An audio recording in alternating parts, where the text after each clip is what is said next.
history of Brazilian football can be told by us from the point of view of someone who is privileged. For most of the history of this fantastic sport, we were the nation that was gifted most by the football gods with great players. But in this beautiful game, there are various categories to refer to those who are skilled at football. There are great players, there are stars, there are exceptional players, football geniuses, there are phenomenon. Yes, the only phenomenon, because there is only one phenomenon. In today's video from the Eternal Stars series, we will tell in detail the story of Ronaldo, the phenomenon, one of the greatest and best football players in the world, an eternal idol of the Brazilian national team.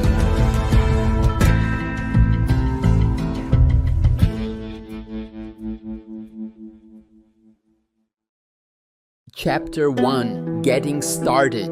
The birthplace of the phenomenon was Rio de Janeiro, in a small town called Itaguaí. He grew up in the Bento Ribeiro neighborhood, in the suburbs of the capital of Rio de Janeiro, being the youngest of 3 brothers. From an early age, the son of Mrs. Sonia and Mr. Nelio nurtured a love for the ball, which led him to skip classes to play futsal at Valquer Tennis Club, where Ronaldo would begin his inseparable relationship with the ball. Ronaldo's childhood, during which he was nicknamed Dadado, was not full of privileges, but it was not extremely difficult either. Ronaldo's mother did everything she could to get her son into a good school. But the truth is that this type of study was not what Ronaldo was meant for. The first time the boy stood out as different, as exceptional, was playing futsal for Social Ramos. Playing in the Metropolitan Championship, the Dadado scored 166 goals in a single year, competing against the best in his category. This was the initial glimpse that the boy had a calling, and he was destined to develop his talent with the ball at his feet. At nearly 13 years old, Ronaldo had a dream to join the youth team of Flamengo, which was his favorite team and the place where his idol Zico made history. The boy took part in a selection process along with 400 other boys and passed with flying colors. But the next day, he didn't show up again. The reason was financial. The problem is that the ticket to go to Flamengo and then return home was very expensive. So to follow his dream, Ronaldo needed to look for a club closer to home. It was then that a guy named Ari de Sá, the director of a modest football club called São Cristóvão, proposed an exchange of players with Social Ramos. The deal was simple. Players who performed well in Social Ramos futsal would play field football at São Cristóvão, with the club covering travel and other expenses. It wasn't yet his dream to go to Flamengo, but it was the most concrete option that Ronaldo had in his hands. And so he started at São Cristóvão. He took his first steps on a football field wearing the colors of São Cristóvão. In his first game, he showed the gifts of a phenomenon by scoring 3 goals in the 5-3 victory against Tomazinho. That was in August 1990. And it was just the first step in Ronaldo's 2.5-year journey at São Cristóvão. That was where he grew up, developed as a player, and prepared for the next step in his career, which would not be a small one. Chapter 2. Rise. At the age of 15, in 1992, the businessmen Alexandre Martins and Reynaldo Pita got their hands on Ronaldo's transfer rights, paying about $7,500 to São Cristóvão for him, value that can be considered low even for the time considering Ronaldo's talent. But we have to think that São Cristóvão, as a small team, was compelled to sell its players as a way to stay financially healthy. At that time, Ronaldo was even called up to the Brazil U17 national team, where he would gain a lot of notoriety for scoring 8 goals and being the top scorer in the South American Championship in that category. This made it easier for a club to have confidence in hiring the boy. Later, the businessman Reynaldo explained how the process of selling the diamond they had went. The first club I mentioned Ronaldo to was Botafogo. I called a well-known director who was motivated but didn't pay attention. At that time, we took Valber to São Paulo, which had been organized for many years and had a very competent director. We talked about Ronaldo, but they didn't hire. There was no financial agreement with them. Cruzeiro agreed to pay the amount and took it. Sometimes they didn't have the information. A player from Rio de Janeiro playing in São Cristóvão, despite having been trained there, Ronaldo never played a professional match for São Cristóvão, which in no way prevents the club from being very proud to have been the place where Ronaldo took his first steps. As you can read from afar in the stands of their stadium, which also bears the name of Ronaldo Nazário de Lima Stadium, Cruzeiro then was the club that had the privilege of promoting Ronaldo to professional football. At 16 years old, he played his first game on May 25, 1993 in the Championship of Minas Gerais. His first goal wearing the club's shirt would only come many months later in August, in a friendly match organized in Europe against Belenenses. This tour to European soil attracted the attention of other giant clubs like Inter Milan, which made its first move for the genius there, offering 500,000 euros, which was already much, but much more than what Cruzeiro had paid. But the club adopted the strategy of patience. They knew that in the future, they could receive much more. Ronaldo's value was just starting to rise, and that's how it went. That's because Ronaldo didn't take long to explode. There was not a long period of adaptation among professionals. When least expected, Ronaldo began to be the team's main highlight, even though he was still just a small, skinny boy. In 1993, he scored 12 goals in 14 matches in the Brazilian Championship, being the third highest scorer of the tournament, now aged 17. It was during this time that the famous match against Bahia happened, where Ronaldo scored 5 goals, one of them by cleverly taking advantage of a mistake by the goalkeeper. In 1994, he didn't let the pace slow down, scoring 22 goals in the Championship of Minas Gerais. In total, during his time at Cruzeiro, counting official and friendly matches, Ronaldo played 58 matches, scoring 56 goals. Simply absurd numbers for a young teenager. If Cruzeiro previously denied 500,000 euros from Inter to take Ronaldo, now the situation would be different. With the boy already shining among professionals, big clubs would certainly be keeping an eye on him. And that was the case with the Dutch duo Ajax and PSV. But this time, the PSV scouts not only watched, but acted quickly and managed to close a deal to sign Ronaldo for about $6 million at the time. But before going to the Netherlands, Ronaldo had already started making his first moves with the national team jersey. In March 1994, just a short time before the World Cup that year, he managed to receive his first call-up. Shortly afterwards, he was called up again, and this time, in a match against Iceland, he scored his first of what would be many goals for the national team. Ronaldo enchanted the technical committee of Carlos Alberto Parreira, the then coach of the Brazilian national team, who saw in him a gem and decided this boy is going to the World Cup. And so, the striker secured his passport stamp to go to the World Cup in the United States in 1994. Being very young, Ronaldo did not play and watched the 4-time champions win from the bench. But certainly, it was an experience that brought him a lot of learning and one that would help him in the rest of his career. It was also during this period that Ronaldo earned a nickname that he would carry for many years of his career, Ronaldinho. This is because in the Brazilian national team, there was already a defender nicknamed Ronaldão. So to differentiate, Ronaldo was called Ronaldinho. After the 1994 World Cup, it was time for Ronaldinho to take the next step in his career. He landed in Europe to play for PSV, beginning a journey that would take him to the top of the world. Ronaldo arrived in Europe and quickly became one of the top players in Brazil and of the whole world. And the climb was quick. Telling great stories is our passion. And if you are enjoying this video, which was a huge effort for our entire team, please leave a like. It helps to share the video with more people. And consider clicking on the red button below the video and subscribing here to the channel, not only to support our work, but also to follow the upcoming videos more easily. We have been making more and more videos with this level of quality, so join our community and you won't regret it. Chapter 3, Best in the World. Ronaldo arrived at the club shortly after the Romário era at PSV. There, the little one led his team with a shower of goals, which led to several trophies won. Of course, no one dared to say that a young man coming from Cruzeiro would be able to quickly reach Romário's level. But the truth is that it became impossible for a PSV supporter and a Brazilian supporter not to get excited about Ronaldo's start there. In the first round of the 1994 to 1995 Eredivisie, Ronaldo took only 9 minutes to score his first goal for PSV. In the next game, he did even better, scoring a double. And if in the first game he scored 1 goal, and in the second 2, in the third, my friends, he scored his first hat-trick on European soil. PSV were defeated in the UEFA Cup by Bayern Leverkusen 5-4, but Ronaldo kept all 3 goals. There were 6 goals in the net in the first 3 matches for a very young boy who had moved continents to a country he didn't know and who nonetheless didn't need time to adapt. Ronaldo justified the investment and went much further.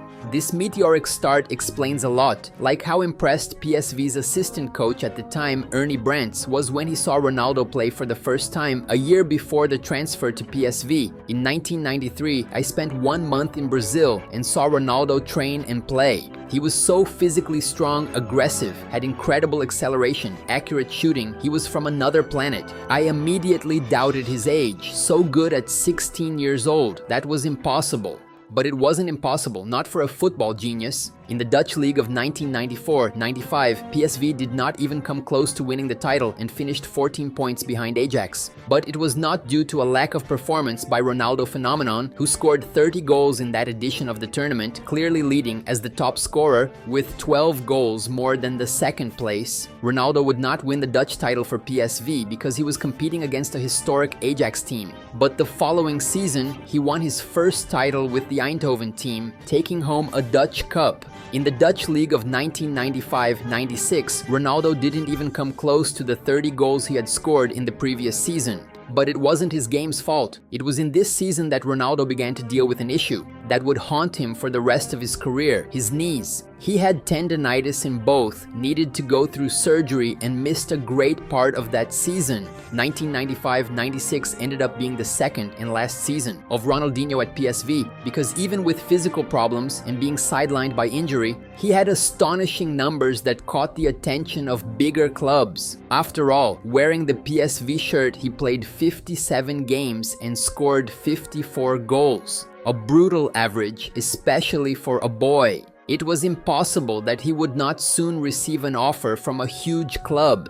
But before that, at the end of the 1995-96 season, Ronaldo answered the call of the Olympic team and then went in search of what at the time was an unprecedented gold medal at the Olympics. Ronaldo joined that squad with guys he would make history with in the main national team, like Rivaldo and Roberto Carlos. The Brazilian team had a fantastic generation with several excellent young players and some great veterans. But despite everything, the gold did not come. Brazil suffered a traumatic elimination against Nigeria in the semifinals and ended up with just the bronze. But despite that, Ronaldo's individual performance also stood out. He scored 5 goals and returned from the Olympics with the status of one of the best players on the planet and one of the most sought-after young players in the world. It was a fact that PSV would not be able to hold him for much longer. And the lucky club that managed to take Ronaldinho from PSV was one with a very interesting history with Brazilians, Barcelona. At 19 years old, Ronaldinho impressed the coach Sir Bobby Robson, the Englishman who was then the coach of Barcelona. He wanted the Brazilian striker at any cost because he saw Ronaldo as an extraordinary player. And years later, he even declared how he felt obsessed with Ronaldinho. He was still 19 years old, but I told the Barcelona directors that we should buy him, that he would not only be a tremendous player, but an athlete with potential. He was much more than an alternative to the men we had available in attack. He was rare and different. He dribbled like George Best. The negotiation with PSV was not easy, so the vice president of Barcelona, Joan Gaspart, had to use some really cunning techniques to effectively close the deal. As he himself said, I even had to disguise myself as a waiter to be able to close the deal with him. They called the Brazilian Football Confederation, trying to stop Ronaldo's transfer to Barcelona. There were 2 security guards who tried to prevent anyone from approaching Ronaldo or any other player. Then I met a Spanish waiter at the hotel, and he lent me his clothes, gave me a tray and a Coke. I put on the disguise, greeted the security guards, and told them that there was an order for a soda for the room exactly where Ronaldo was. I knocked on the door and he opened it. The contract was signed there on the bed of the room.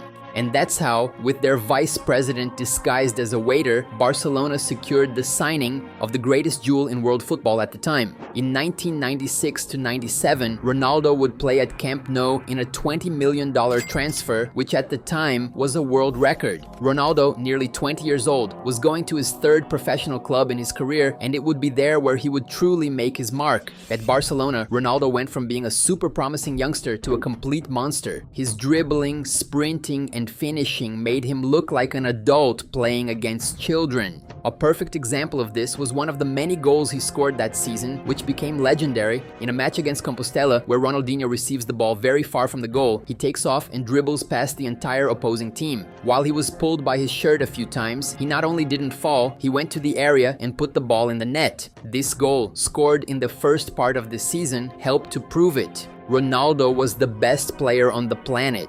At the end of 1996, he received this recognition, officially being elected by FIFA as the best player in the world. Less than 3 years after leaving Brazil, Ronaldinho reached the top of the ranking of players worldwide. And he did it at just 20 years old, making him, to this day, the youngest player in history to have achieved such an honor. Then you ask yourself, what about the Ballon d'Or? So in that year, Ronaldo did not take it home, losing the prize to the German Matthias Sammer by just 1 point. But with or without the Ballon d'Or, everyone knew that Ronaldo was the best in the world, and the rest of the season helped prove that. In La Liga, Ronaldo was unstoppable. He scored 34 goals to be the competition's top scorer and narrowly missed out on winning the title for Barcelona, losing by just 2 points to Real Madrid. But his brilliant season, with 47 goals in 49 games, earned Barcelona some trophies such as the European Cup Winners' Cup, the Copa del Rey, and the Spanish Super Cup. It had been the first dream season. Ronaldo had dominated, won titles, and was named the best player in the world. Barcelona's decision to renew his contract was more than certain. However, an episode of greed ended up causing Ronaldinho to leave Camp Nou. That 1996-1997 season, when Ronaldo played his heart out, ended up being his first and last as a player for Barcelona. Chapter 4: The Phenomenons. One day, Ronaldo and his representatives appeared at Barcelona to determine the signing of the renewal. The person behind this was Joan Gaspart, the club's vice president, who disguised himself as a waiter. The contract was drawn up right there in front of them, and everything seemed to be agreed upon. But before signing the document, they decided to go out to eat, which according to Gaspar himself was a fatal mistake. He explained later, that was a mistake because if we hadn't gone out to eat and had signed at the same time we reached the agreement, Ronaldo would have stayed at Barcelona. During the meeting, one of the managers came out to answer the phone, and it was Inter Milan president Massimo Moratti. At that time, we didn't pay much attention to the manager's absence. When he returned, he apologized, had a coffee, and made a toast before going to the office to sign the contract. From the first moment we arrived at President Nunes' office, the managers began to put up obstacles. They told Ronaldo to go home and that they would call him to sign. I asked them if they didn't want to sign the contract. They insisted that they would. But what they wanted was to renegotiate almost the entire deal, increasing the financial terms. They were trying to disrupt the negotiations, and they succeeded. Inter Milan was offering much more money, and this led Ronaldo's managers to hold off the deal with Barcelona. Even though, in the words of the then vice president Gaspart, Ronaldo wanted to stay at Barcelona. But this is a story that has two sides, because much later, Ronaldo himself came to make the following statement. I signed my contract renewal at the end of the season and traveled with the Brazilian national team. 5 days later, they called me to tell me they couldn't renew with me. It was never in my hands. The club did not value me as I thought they would. I wanted to stay, but it wasn't my decision. It seems that Ronaldo wanted to keep playing for Barcelona, but he did not receive a salary increase according to his performance. In any case, the fact is that Inter Milan managed to sign the best player in the world. For $32 million, Ronaldo once again broke the transfer record and then went to play in Serie A. On July 25, 1997, wearing the number 10 shirt, he was presented at Inter, and there he would live a saga full of very high highs and very low lows. And then he would also earn the nickname that would follow him for the rest of his career. In the 97-98 season, Ronaldo didn't do as well as he did at Barcelona, but it was enough to be better than everyone else. He scored 34 goals in 47 games, 25 of which were in Serie A, where he narrowly missed out on being the top scorer. And in the midst of all this, he was once again officially recognized as the best player on the planet. This time with overwhelming votes, both for the FIFA award and the Ballon d'Or. But for Inter, the crowning glory of the season would come in the UEFA Cup, now the Europa League, where they managed to reach the final to face a local rival, Lazio. In that final held at the Parc des Princes, the Lazio fans discovered that facing an inspired Ronaldo was a nightmare. Ronaldo dribbled, passed, hit the ball on the post, did an elastic move, and scored an epic goal, leaving the goalkeeper Marchegiani defeated on the ground. The man was in good shape, and the result could not have been anything other than the title for Inter, which came to crown an exceptional first season for the star. The admiration of the fans and the Italian press led to the creation of the term that best describes this player. In Italy, Ronaldo became become Il Fenomeno. And for Brazil and the entire world, from that moment on, much more than Ronaldo, the Dado, R9 or Ronaldinho, he would be the phenomenon. Chapter 5, Dream Turns into Nightmare. At the end of the 97-98 season, consecrated as the best player in the world, Ronaldo would return to football's greatest stage, this time under a new aura. If in 1994 he was a young man who watched the 4th title win from the bench, this time in 1998 he arrived as the leader of the team. He was the main character, the situation was very different, and he was ready to lead Brazil in the World Cup of 1998 in France. His first World Cup goal was in that group stage, in a match against Morocco in the second round. He receives a great pass, lets the ball bounce, and shoots towards the goal with style. Then he scores again in the round of 16 against Chile, netting 2 goals, one from a penalty and another by receiving on the right and striking it past the goalkeeper with ease. The phenomenon was once again crucial in helping Brazil reach the grand final, scoring one of the goals in the draw against the Netherlands in the semi and also converting his penalty in the shootout. Ronaldo was going to another World Cup final, and this time it wasn't to watch, it was to play as the great star of that team. Ronaldo's rise was meteoric, everything was happening really fast, and even though he was still under 23, the guy was twice the world's best player and was making a huge impact in the World Cup. It seemed like a dream from which he and all the Brazilian fans didn't want to wake up, but very suddenly, this dream ended up turning into a nightmare. During the Brazilian team's training camp, one day before the final against France, something happened that shook Brazil. Ronaldo Fenomeno had a seizure. Edmundo, who witnessed the incident, revealed years later what happened to Ronaldinho that day. I got up, looked, and saw Ronaldo having a seizure. When I saw Ronaldo feeling unwell, I ran screaming down the halls, purple and tongue out, huffing and puffing. When it came to the pre-game snack, everyone knew that Ronaldo had the seizure except him. They loosened his tongue, gave him a bath, and put him to sleep. He was not conscious. With this seizure, the initial decision was that Ronaldo would not start playing that final. He sits, everyone tense. He grabs a piece of cake, an orange juice. I remember it as if it were today. He was on the phone, Leonardo says. This guy is not okay. He is going to die on the field. He was strange. He was playful. He was happy and silly. The technical committee said he won't play, that he would go to the doctor. They convinced him to do the tests at the hospital in Paris. Zagallo says that Amarildo replaced Pelé. Today I received a letter saying that Edmundo will decide the game, will play with Edmundo. The group was sensational. In the end, Ronaldo decided that it was nothing serious and that he would not be left out of that game and decided to go onto the field on his own. Right or wrong, the truth is that the scare shook Ronaldo and the entire Brazilian team, who took the field to play the final of the World Cup against the French hosts and suffered one of the most humiliating defeats in its entire history. A 3-0 for France on a memorable day for the executioner Zinedine Zidane, who scored 2 goals. Without a doubt, this was Ronaldinho's first major disappointment in his career, which to this day might be the most painful one because of everything involved there. But he was very young and had his whole career ahead of him. Ronaldo returned to Inter Milan for the 1998-1999 season, even more celebrated for his great performance in that World Cup, and received a surprise that would accompany him for a long time in his career. He was given his beloved number 9. Ronaldo played his first season at Inter Milan wearing number 10 because Zamorano wore number 9. But there was no way to keep number 9 from going to Ronaldinho because his performance was so absurd. So that even led to that famous Zamorano shirt because he insisted on at least having a reference to the number 9 on his shirt. Ronaldo was loved by the fans. He was the phenomenon, R9, the best player in the world. His future was bright. There was great excitement all over the world to see how far that football genius could go.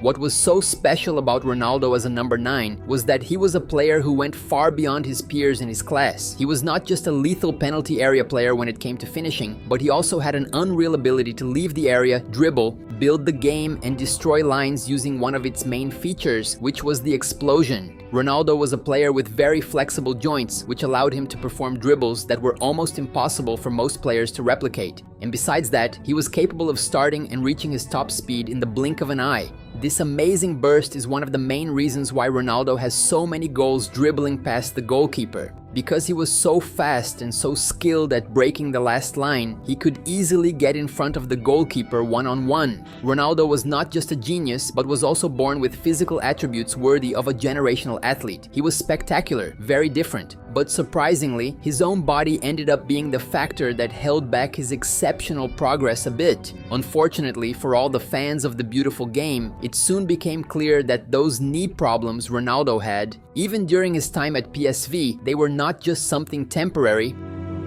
Chapter 6: Descent into Hell. In the period of 1998 to 1999, Ronaldo played much less than he could have, suffering again from tendinitis in both knees. There were just 28 matches in the season, with 19 only in the Italian Serie A. This contributed to Inter's poor performance in that championship. That ended in 8th place. But this tendinitis was just the beginning of something much worse that was to come. During the 1999-2000 season, Ronaldo suffered a major setback in his career. It was on November 21st, 1999, in a match against Lecce, that the phenomenon suffered his first major knee injury, tearing one of the tendons in his right. His meteoric rise would be halted by physical problems, and after undergoing surgery, the best in the world would now have to overcome several months of a tough recovery to get back on the field. But that said return would only happen in 2000, specifically on April 12th, in a final against Lazio, now in the Italian Cup. It was against that same Lazio that he had played a great match for Inter Milan in that UEFA Cup final. But this time the complete opposite happened, because Ronaldo certainly had one of the worst days of his entire life. He came on in the second half and was barely warming up when he attempted a dribble and suffered one of the most shocking injuries in the history of football. The phenomenon ruptured the patellar tendon in his right knee, which completely came out of place and caused him to collapse in tears on the ground. The injury, to give you an idea, is considered extremely rare by experts. An image that went viral and shocked the world. According to Nilton Petroni, the physical therapist who treated Ronaldo's knee in the year 2000, his knee totally exploded. Everything in the knee burst at the moment. It's kinda hard to put into words what happened there at that moment. The players' reaction on the field, putting their hands on their heads in shock, was shared by everyone watching the match at that moment. That seemed like a nightmare. The great genius of world football, after spending months recovering from knee surgery, suffered an even worse injury after returning to the pitch for just a few minutes. The image of the injury was so frightening that it raised the question, what's next? When will he be able to play again? Or worse, will he ever be able to return to the field? There went Ronaldo for another tough knee repair surgery. The most complicated part, besides everything else, was the post-operative period, which would require a tremendous determination and effort from Ronaldo to overcome the exhausting physiotherapy process. The recovery took almost twice as long as initially estimated. It lasted 15 long months. It wasn't simple, it wasn't easy, and living through that was terrifying for Ronaldo, who shared the experience later. To me, life seemed to start and end on the football field. When my knee was destroyed, I felt like my own life had been taken away. It was so serious that some people said I would never play football again, or worse, that I would not even walk again. That's when my limits were truly tested. I knew the 2002 World Cup was approaching, but it wasn't the trophies or the goals that motivated me. I was only thinking about that feeling, which I could only find on the football field and with the ball at my feet. And it was with this thought, with the 2002 World Cup in mind, that the phenomenon fought and resisted, proving that his nickname was not in vain. But it was in this process that he also reached a melancholy end in his journey with the Nerazzurri. Ronaldo returned to play in 2001. But during that year, and also almost all of the first half of the year 2002, he suffered from various muscle problems. Something natural for an athlete coming back from such a serious injury. His 2001-2002 season with Inter had only 16 matches, out of which he still managed to keep 7 goals. To make matters worse, he was also part of a traumatic loss in the Italian Championship when Inter was defeated by Lazio in the last round of Serie A. When they only needed to win to become the champion, they ended up in 3rd place. Ronaldo played that match and was substituted in tears in the second half. Nobody knew at the time, but it was the last match of the phenomenon wearing the Inter Milan jersey. There, he played 99 matches, scored 59 goals, and won a UEFA Cup. His big victory was reserved for the Brazilians. To be able to play again for Brazil, he had to wait even longer and faced many questions from the press. The player known as R9 gained the trust of Felipão. On March 27, 2002, shortly before the World Cup, On that occasion, he played in a friendly match against Yugoslavia in Fortaleza, which was his first game for Brazil since 1999. In that match, he only played in the first half, but it was enough to show that his desire to go to the World Cup was stronger than anyone could imagine. And off he went. The 2002 World Cup, held in Japan and South Korea, would be the moment of truth for Ronaldo phenomenon. That was the moment to prove to everyone that he was not done just yet. Chapter 7, 2002 World Cup. The group stage was the perfect opportunity for Ronaldo to gain match fitness and prove to everyone that he was in good shape physically. And he did just that, scoring in every game of that stage. Being a starter against Turkey, China, and Costa Rica, including scoring 2 goals against the Costa Ricans, it was during these goals that his most iconic celebration became strong, with the gesture of raising and shaking the right index finger, a celebration repeated many times by those who had the genius of number 9 as a reference. Ronaldo kept up the pace and continued to be brilliant in the knockout stages of that World Cup. In the round of 16, he showed up to seal the Belgians' fate, striking firmly with his left foot. R9 would not score any goals on quarterfinals against England, but this would be his only game without a goal in the tournament, one that he left for another Ronaldo to shine. Before the semi-final, Ronaldo took a surprising action to distract the press from his physical condition. He then made the now epic and historic smudge haircut.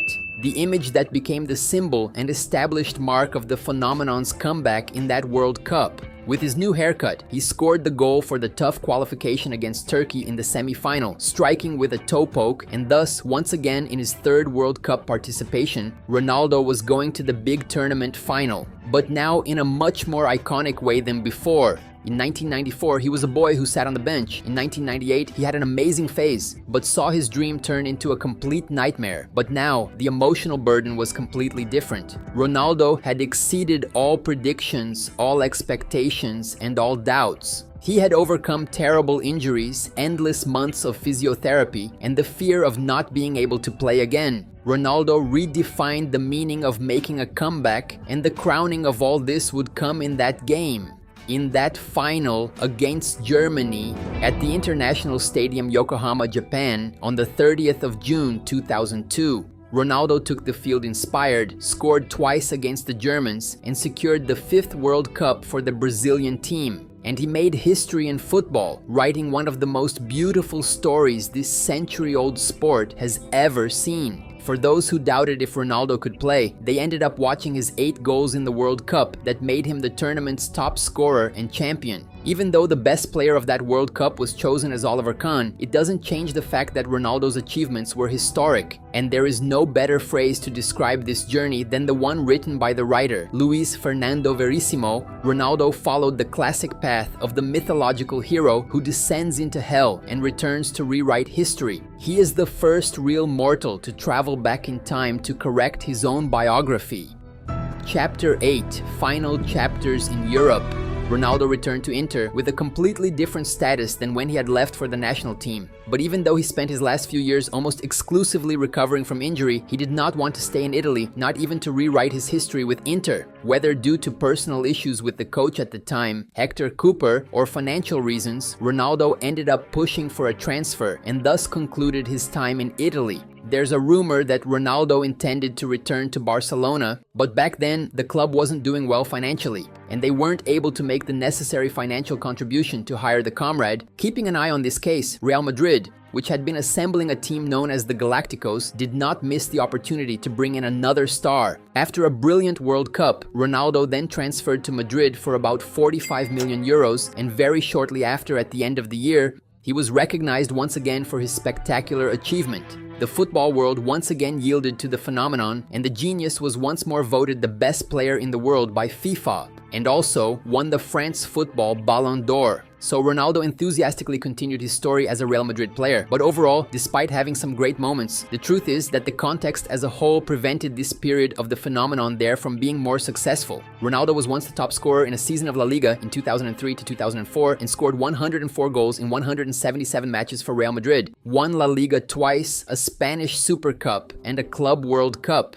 But the big goal did not come, the Champions League. If there is a negative mark in Ronaldo's career, It is precisely his weak performance in the main European club competition. At Real Madrid, there were glimpses that he could win the competition, especially on a historic night when he destroyed Manchester United at Old Trafford, which earned him a standing ovation from the opposing fans. Without a doubt, his biggest night in Champions history, but the truth is that at that time, Real Madrid had great stars, but wasn't really close to having solid teams that could win the Champions League. It was during this period, for example, that they started the terrible sequence of 6 consecutive seasons being eliminated in the round of 16. The phenomenon, at the end of his career, was left without this important trophy in his record. Tough luck for champions. Despite everything, he still collected numerous magical plays and goals, leaving good memories for Real Madrid fans. Adding up his time at Barcelona and Real Madrid, he is still the highest scoring Brazilian in the history of the Spanish league with 117 goals. Living his final months with the Real Madrid jersey and struggling to control his weight, Ronaldo went on to play in another World Cup, the one in 2006. The World Cup in Germany turned out to be a big disappointment for the Brazilian national team, and the great moment for Brazil in the tournament was led by the phenomenon himself. With the 3 goals he scored, 2 against Japan and 1 against Ghana, he became the top scorer in World Cup history with 15 goals.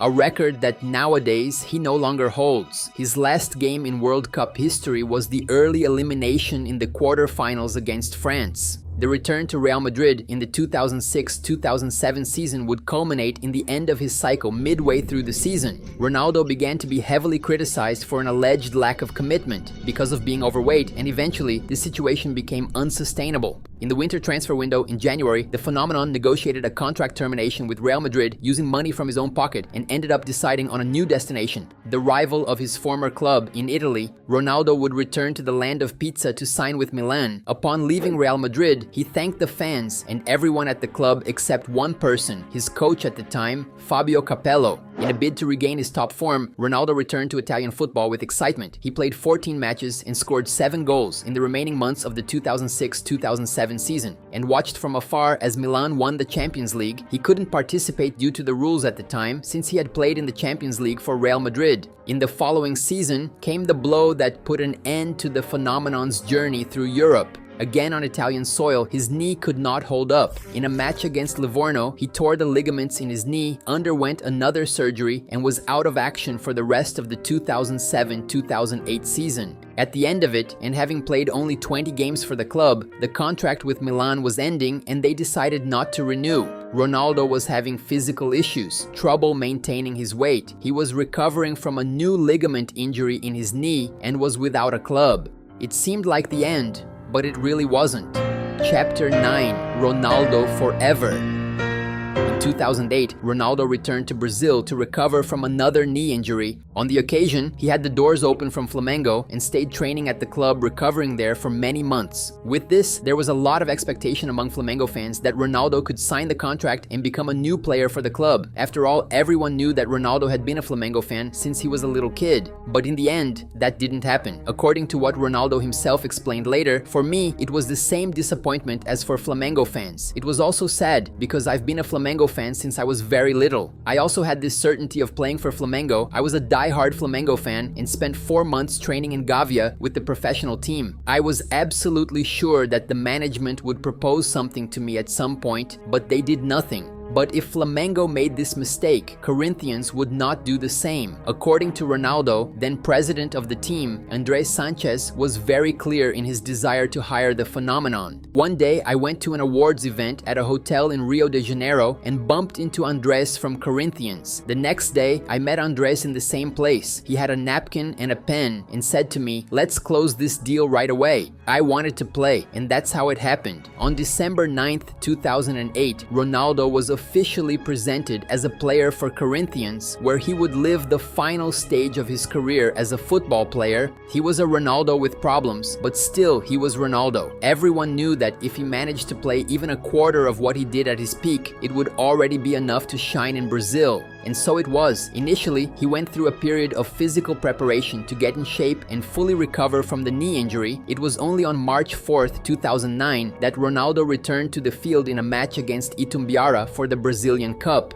The first goal for Corinthians would be later in a classic match against Palmeiras, where he comes off the bench to score with a header at 47 minutes of the second half. Milton Leitch's very calm narration still gives me chills. Ladies and gentlemen, the phenomenon is back! Even though he was far from his best physical shape and technical peak, Ronaldo playing in Brazil was still an event. The phenomenon was still capable of moments of brilliance that often made his opponents look amateur. With the phenomenon scoring goals like the genius he was. How can one forget, for example, the 2009 São Paulo State Championship final against Santos, when right in the middle of Vila Belmiro, he scores a goal worthy of Pelé, performing a trick pass on the defender and chipping it over with the foot that theoretically was his weak one. After winning the state championship with Corinthians, he continued to be a standout for the São Paulo team and played a decisive role in winning what was his last title in football, the 2009 Brazilian Cup. Ronaldo scored 2 goals in the round of 16 against Atlético Paranaense and scored a goal in the final of the tournament against Internacional. The following year, in 2010, Corinthians did not have a brilliant season but secured a spot in the 2011 Libertadores. And it was precisely in this competition that Ronaldo's career came to an end. In a pre-Libertadores Cup match against Tolima, Corinthians faced a traumatic elimination. And then, phenomenon decided to stop. On February 14th, 2011, Ronaldo announced his retirement from football at the age of 34. He mentioned the pains he was feeling and the hypothyroidism as reasons to stop. The mind really wants to carry on, but the body just can't take it anymore. He played in 69 matches and scored 35 goals for Corinthians, having won 1 Paulista Championship and 1 Brazilian Cup. At Parque São Jorge, he is considered an idol and fondly remembered by the fans to this day. Just a few months later, they did what they couldn't miss. Ronaldo, one of the greatest players in the history of the Brazilian national team, made his farewell with the yellow jersey. On the 7th of June 2011, a friendly match was organized for the farewell of the phenomenon, and Brazil faced and defeated Romania at Pacaembu. Ronaldo came in, played, and left to applause from the entire stadium. There, one of the greatest players of all time and a national idol of Brazil was saying goodbye once and for all. Wearing the Brazilian jersey, he scored 62 goals in 98 matches and won all the major titles he could take home. Ronaldo, the phenomenon, played in 616 matches and scored 414 goals in his career, where he played professionally for Cruzeiro, PSV, Barcelona, Inter Milan, Real Madrid, Milan, and Corinthians. He won the FIFA World Player of the Year award in 1996, 97, and 2002. Won the Ballon d'Or in 1997 and 2002. Won 18 official titles, including 2 World Cups, 2 America Cups, 1 Confederations Cup, 1 UEFA Cup, and 2 La Ligas. Ronaldo amazed Brazil, Europe, and the world with his brilliance. In the year 2020, to cement this once and for all, the magazine France Football, which organizes the Ballon d'Or, selected the all-time dream team and chose Ronaldo as a starter, as the best number 9 the football has ever seen. What makes us think if he reached this level having serious physical problems, injuries that took him off the field for years, what would have become of Ronaldo phenomenon if he had managed to go through his entire career with an unbreakable and unwavering physique like Cristiano Ronaldo's, for example? Are we putting Ronaldo on the same level as Pelé and Maradona? Maybe we don't even need to, because even with this very rocky career path, some already consider Ronaldo the best in history today. According to Ibrahimovic, who was caught looking at Ronaldo as if he were seeing a divine figure, I quote, "R9 is the greatest of all time." Van Nistelrooy, who played with Ronaldo, said that he had the greatest skill I've ever seen in my life. Praises like these pile up and are not rare, coming both from experts, commentators, and some of the best players to have ever set foot on a field in history. The level he would have reached without injuries we will never know. But the truth is that Ronaldo's story is written with cruel lines of suffering. He became a symbol of resilience with his magnificent journey of overcoming challenges. He overcame injuries, conquered doubts, and climbed to the top of the world, becoming an idol and a reference for numerous current football stars, a top player in Brazilian football and of the beautiful game. Throughout his entire career, the term that best described him was phenomenon. But in this video we finish by giving a nickname to the star, which also fits, eternal.